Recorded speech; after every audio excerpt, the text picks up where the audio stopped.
So right after introductions this week, I told Mel I needed a couple minutes at Keg and Coke because I didn't finish my introduction. I walked back and Sylvia was just like, you only gave my age. Why? I was like, all right, fine. Simon's 18, Anne's is 16, my wife's gone. She sends her best though. She's actually luckier than all of you because she's not in this room right now. But I really struggle with introductions. There's something about 40 people kind of getting up single file line, just dropping hard trivia about their families. You know, like it starts with, of course, your name. I fucked that part up right away. It's like, I'm some guy, and then just went right through it.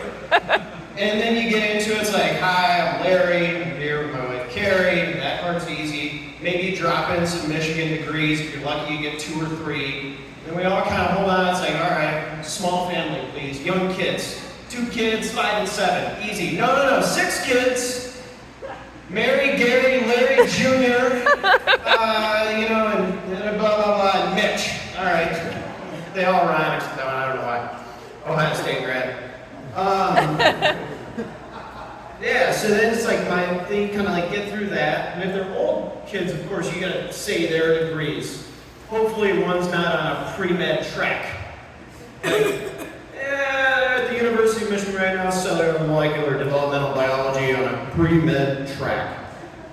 Great, get through the rest of the kids. Don't forget sort of like the fun fact. It's like kind of like an oddly specific fact about either your journey to camp or your relationship to camp or your time at the University of Michigan. So like, we traveled 958 miles in our red Honda Accord from Vermont to be here this week with all of you. Stopped 4 times for gas. Good, yep. Drove through slow Ohio instead of taking the Canadian route. All right? Good stuff. The only thing I liked about introductions, though, does anybody remember the golf cart safety conversation? Okay, that's a lot of people. I was expecting a lot of silence for that. But, all right, great, you were all listening. It was like a whole list. For those of you who weren't listening, because not everybody said, yeah, I remember. A lot of you did that. It was something along the lines like, don't hang off the back. Don't let kids drive, no more than 2 people on a golf cart. All stuff that I've done at this camp as like a child who drove a golf cart. I've done all this. Big on safety first. You were on the right track. It's good to evolve these policies. So we stopped just kind of doing this stuff. But then the conversation got kind of interesting at that point where James sort of jumped into, he's like, well, you'd never believe the challenge that insurance gives me about these golf carts. It's a nationwide problem.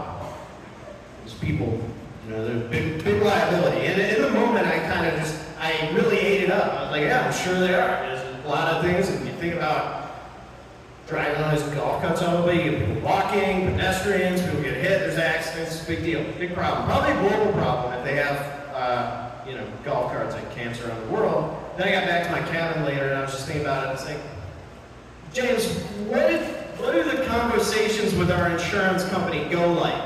What are you telling them? You didn't mention the guns, the archery, the horses, like the boat. You didn't, none of that, but golf carts were way up there. And so then I was just kind of thinking, okay, well, I started playing through a scenario of being at one of these meetings with the underwriter first, right? So they show up, they're going to show up for a little on-site inspection camp. They can't get through the gate, though, because they're not a registered camper. The way it works is James rides out there on a golf cart to meet him. And they're like, cool, I'm here for the inspection. I just want to walk around camp, see what it's all about. And he's like, you're not a registered camper. They're like, okay, cool, no problem. Well, how do I register? It's $14.20 per week. I'm going to be here for a few hours, though. Safety first, man. Register. Let's go. I'm just going to add it to your insurance premium, though. It's fine. Campers will pay for it. Register. Register for camp. All right, sweet. Can I come in now? Don't forget that Alumni Association membership. You're going to need that, too. Yeah, it's like a bonus little add-on. Lots of benefits, though. Lots of benefits. You'll use them.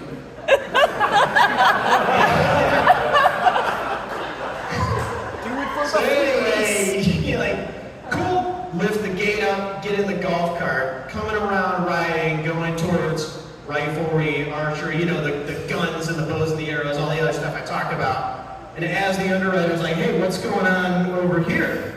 James just beelines it into a tree in the golf cart. Like, oh, okay, well I guess we'll do the rest of this from the infirmary.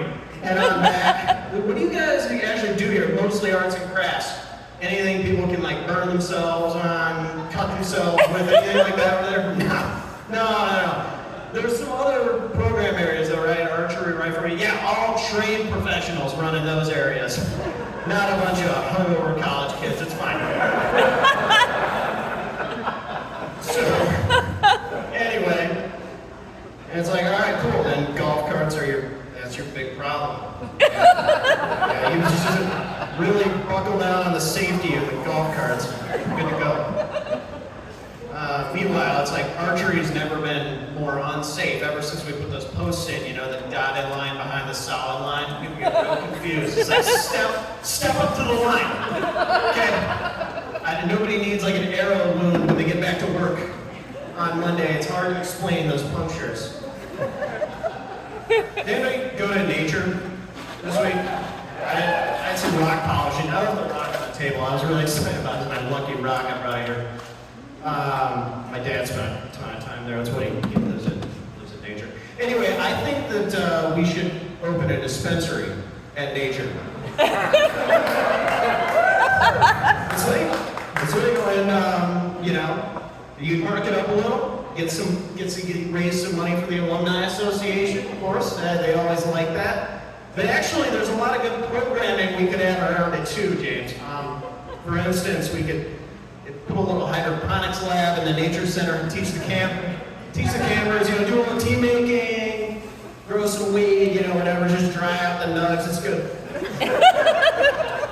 Then we do like a little can of banana bread baking class up here. Get the dining hall staff, the kitchen crew involved. After one night, do blaze it ceramics. So